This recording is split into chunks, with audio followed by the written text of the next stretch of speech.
Até é simbólico que um jogo tão à la Klopp aconteça, não diretamente logo após, mas primeiro grande jogo, vamos dizer assim, após ele dizer que vai deixar o Liverpool, acontece um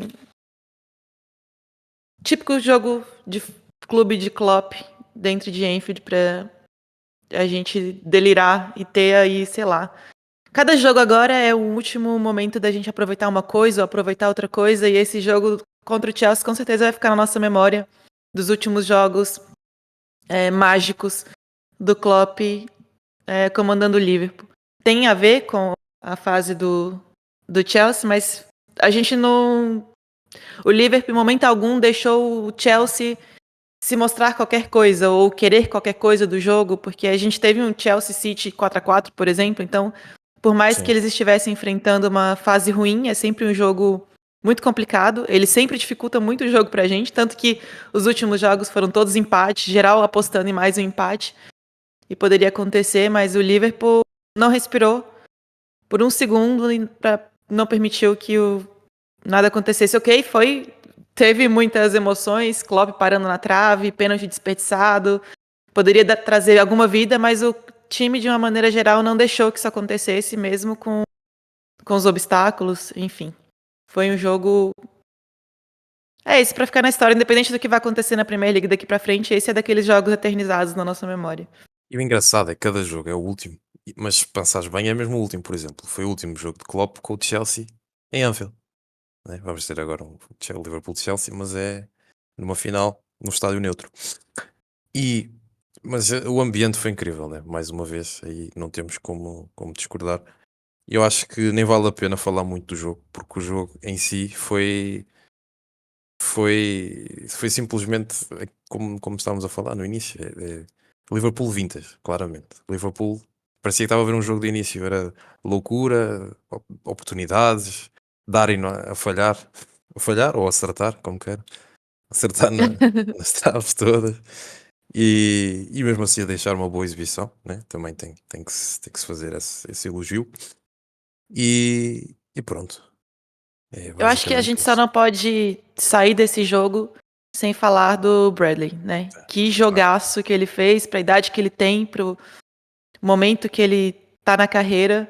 É um jogo que a gente tem que falar, é um jogo que, assim como a gente vai carregar na memória, ele vai levar também, pro bem e pro mal, dada a notícia que ele recebeu, que veio logo depois, né, do falecimento do pai dele, que fez com que ele estivesse ausente contra o Arsenal. Sentimos muita falta dele, porque vamos falar do jogo do Arsenal, então vai ficar mais claro sobre isso. Mas que jogaço que ele fez, que jogo dos sonhos, assistência, gol e pressionando e matando um monte de contra-ataques que o Chelsea tentou ali de alguma forma organizar, ele interceptou muitas jogadas, então foi um jogo praticamente perfeito dele. Eu não sei como é que ele não ficou com 10 no SofaScore, ele ficou com 9 pontos tantos. O Isso pessoal foi tá ponto brincando, né? 5. Se fosse o Messi, ficaria com 10, como não é? É, mas vocês ao ver o Bradley não se lembram muito. Eu tuitei depois isso, que não se lembram muito do Robertson quando chegou.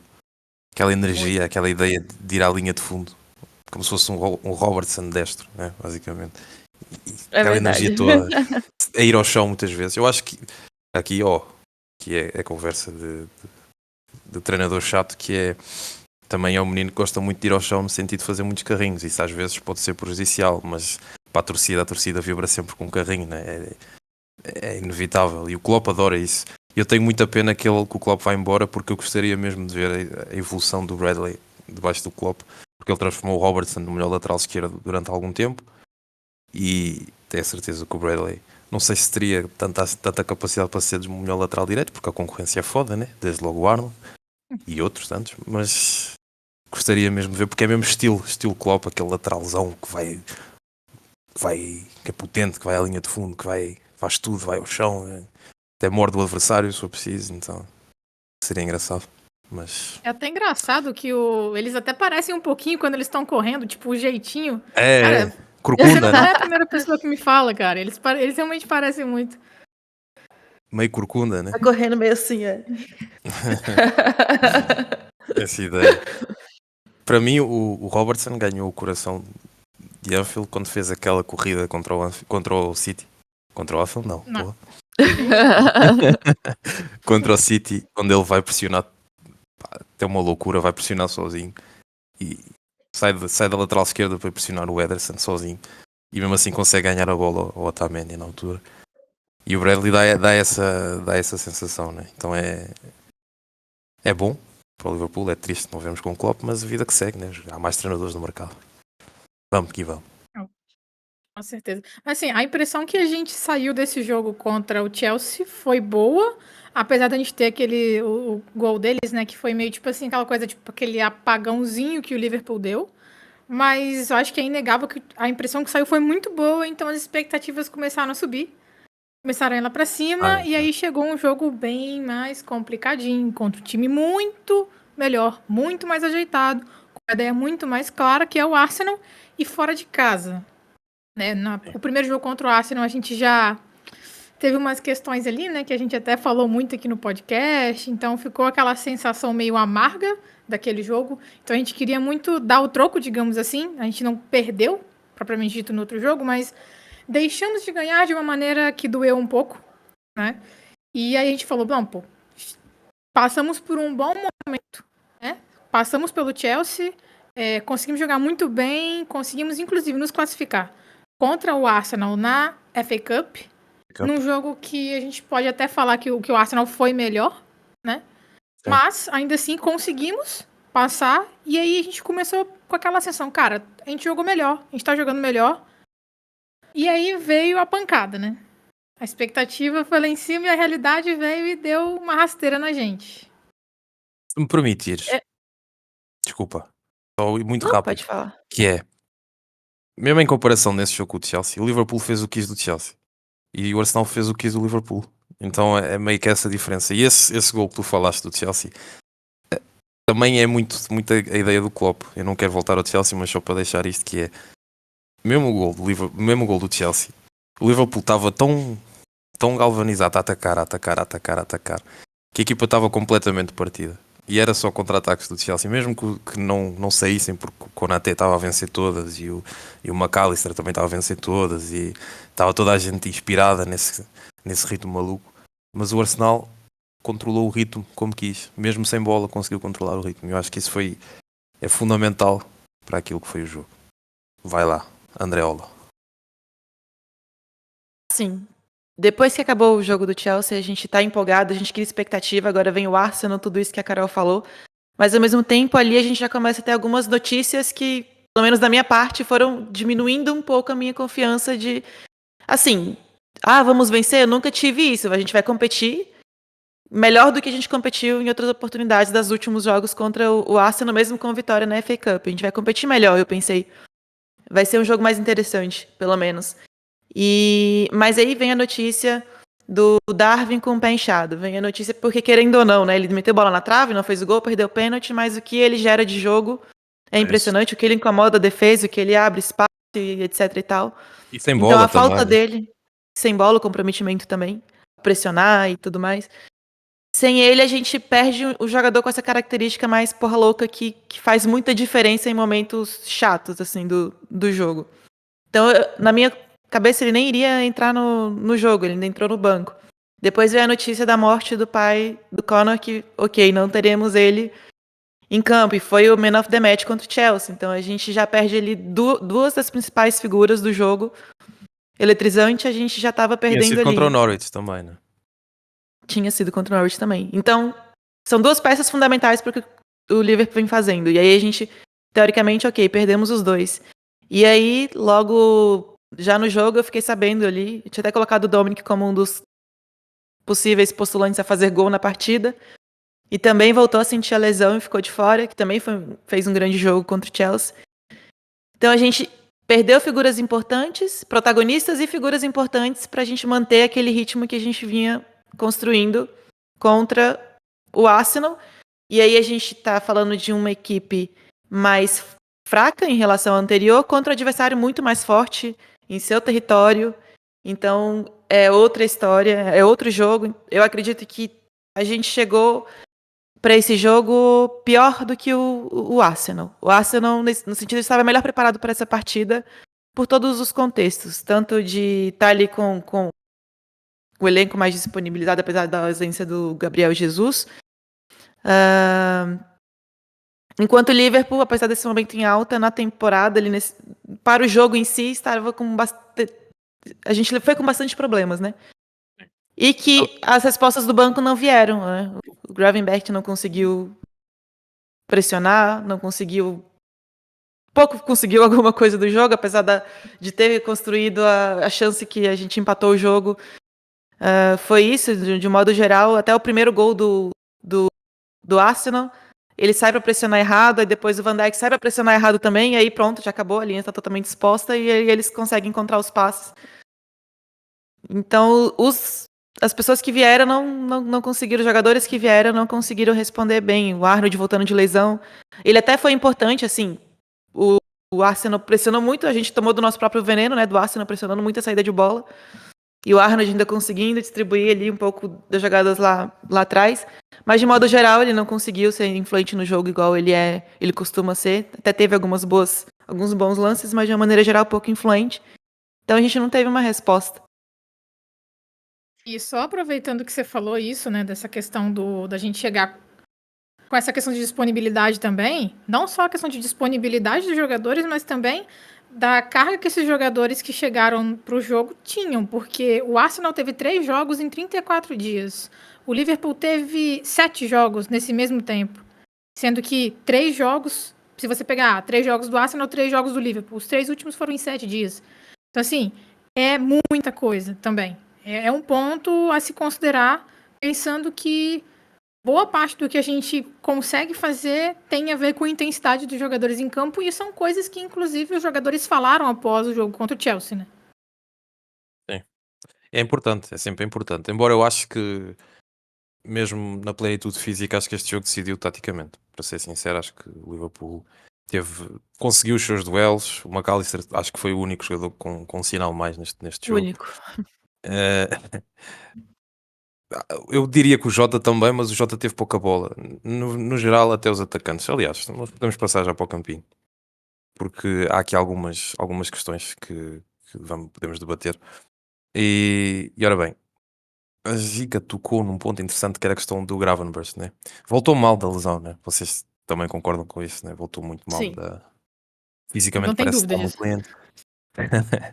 Fisicamente parece estar muito abaixo, né? Lento, muito lento naquilo que faz. Mas também, por outro lado, acontece que ele tem muitas ações positivas, principalmente com bola, né? Ele elimina adversários com muita facilidade, às vezes dá uns bons passos, só que não é consistente durante a partida.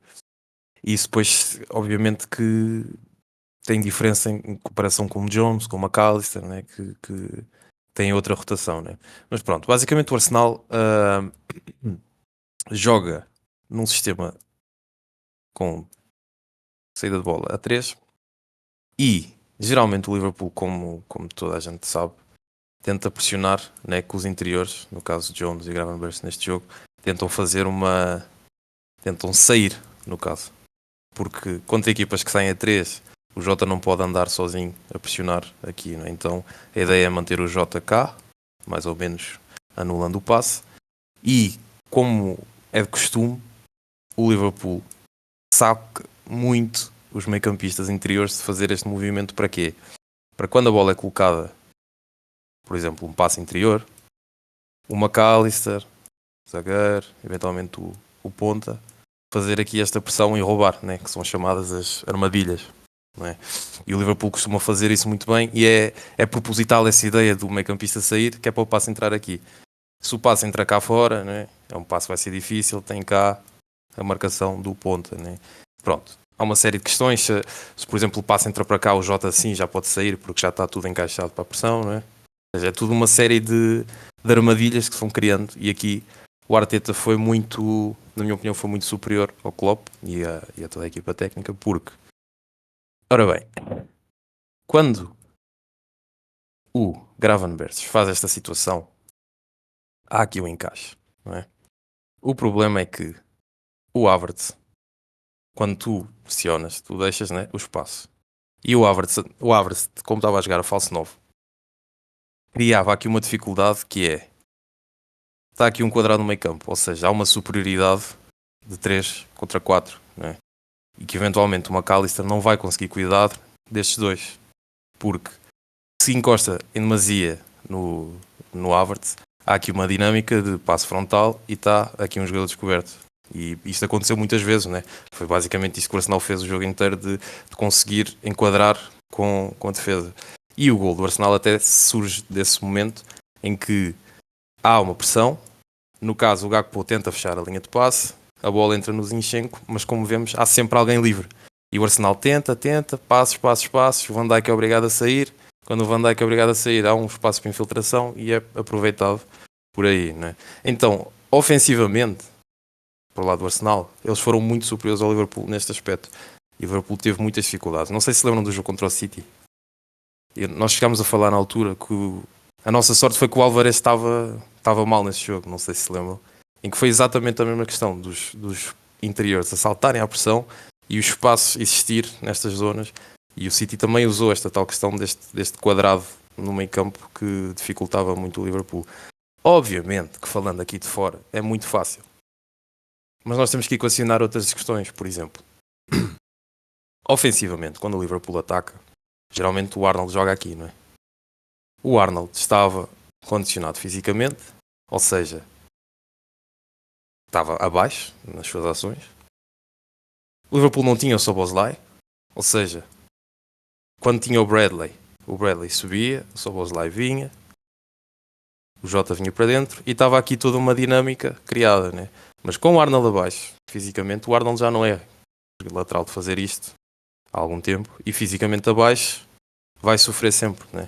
Então, todas essas são questões que depois, mesmo para o processo ofensivo do Liverpool, não consegue dar resposta e torna-se muito complicado.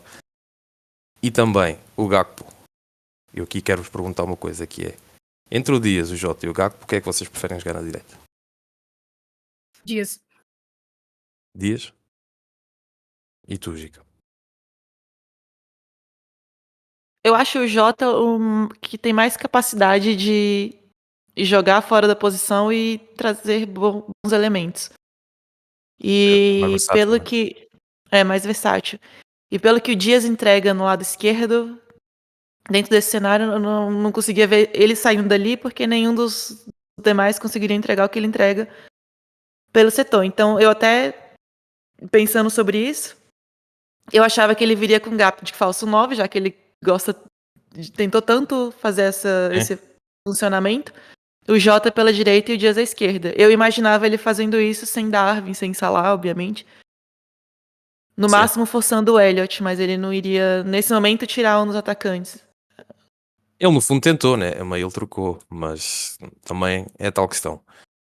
Isto sem o Salah torna-se complicado. E depois sem o Bradley também se torna complicado, porque a dinâmica estava construída para isso. Era o lateral que dava profundidade e o Jota podia fazer este movimento anterior. Mas com A o gente Arnold... fala do lado que é o mais influente no jogo do Liverpool versus um lado que foi completamente inoperante num jogo tão grande. Exatamente. Se E nós ainda vimos tem bem... que pensar que ainda não tem o Darwin disponível. Porque o Pois. jogo que o Dias jogou muito bem na direita, que ele infernizou, foi com o Darwin do lado de lá também, né? E assim, Pois. beleza, Darwin não vai de titular. Ou seja, há aqui um complô de jogadores que não são titulares. O Arnold jogou, mas para mim não era o Arnold. Era uma espécie de outro jogador. Então, Era outra quando vemos personalidade aqui... dele. Mas mesmo as respostas que o Klopp teve para enfrentar essa ausência do Szoboszlai, do Salah, do Arnold, tinha uma coisa e depois perde mesmo essas respostas que tinha. Ou seja, mais um azar, é um empecilho que tem influência total. O Liverpool praticamente não atacou, não teve situações, nem no lado direito nem no lado esquerdo. E no lado esquerdo Não teve tem... chances criadas, basicamente não Não, teve não. finalização. E no lado esquerdo também tem outro motivo, porque depois isto mexe tudo. Porquê? O Liverpool, quando atacava, invertia o Gomes, numa primeira fase, tentava atacar desta forma, muito passivo a ideia, ou seja, trocar a bola, tentar atrair, chamar a pressão para depois jogar bolas longas, né?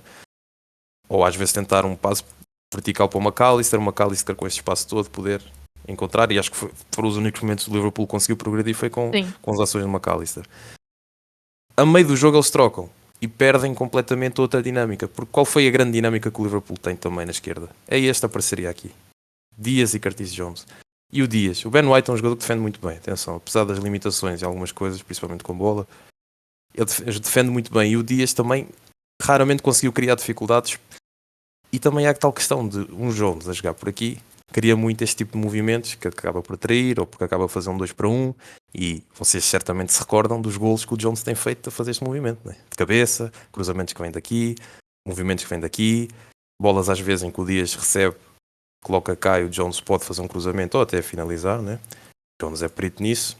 E o Jones passou a jogar cá, para o Gomes jogar aqui. Ou seja, mais um motivo, mais uma dinâmica que foi completamente destruída e que o Liverpool depois não conseguia ter chances, não conseguia ligar passos, não conseguia sair deste engodo.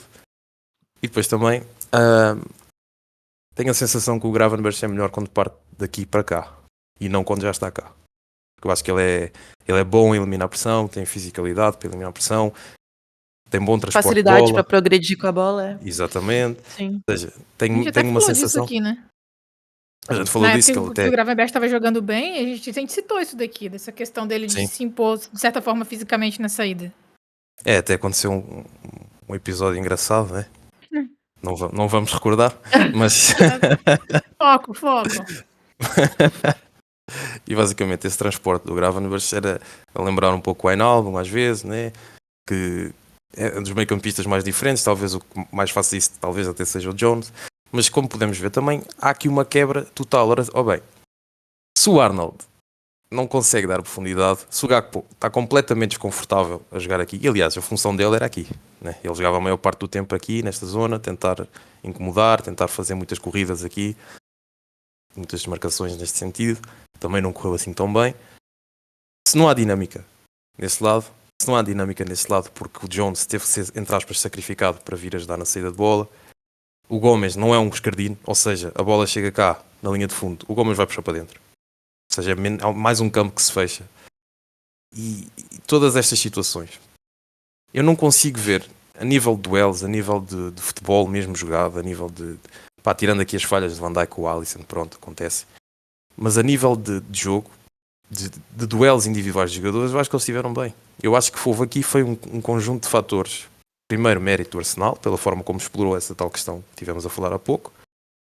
E depois das ausências, porque são ausências pequenas, mas que fazem toda a diferença, porque o Jones jogar aqui ou jogar aqui é uma diferença que o Dias não tem.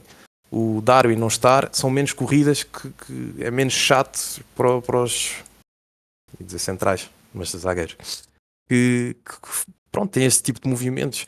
Há toda uma série aqui de coisas que, por mais que esta equipa do Liverpool no papel seja, entre aspas, titular, porque isto é uma equipa que podemos dizer que é uma equipa que iria jogar regularmente, não é? Não estamos aqui a falar propriamente de, pronto, tirando aqui a tal questão de Salah, mas quando depois colocamos tudo isto num bolo, apercebemos que, pronto, se calhar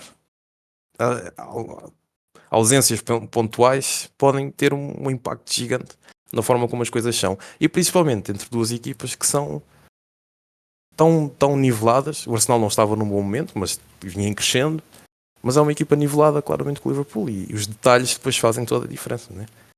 E é isso.